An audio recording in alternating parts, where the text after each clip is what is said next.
Hi friends, ఈరోజు మన బొజ్జగనపైకి ఇష్టమయ్యే ప్రసాదాలన్నీ ఒకే పిండితో ఎలా చేసుకోవాలో చూపిస్తాను. దానికోసం మనం ముందుగా ఒక గంట సేపు నానబెట్టుకుని ఒక గుప్పిడి పచ్చిశనగపప్పు తీసి ఉడికించుకోవాలి. అది కొద్దిగా ఉడుకుతున్నప్పుడు అందులోనే ఒక కప్పు కొబ్బరి తురుము కూడా వేసుకోవాలి.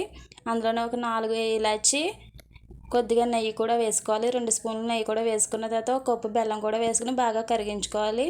బెల్లం కరిగాక ఒక కప్పు వరిపిండి తీసుకుని వరిపిండి కూడా వేసుకోవాలి. స్టవ్ అనేది సిమ్లో పెట్టుకొని వేసుకోవాలి ఫ్రెండ్స్.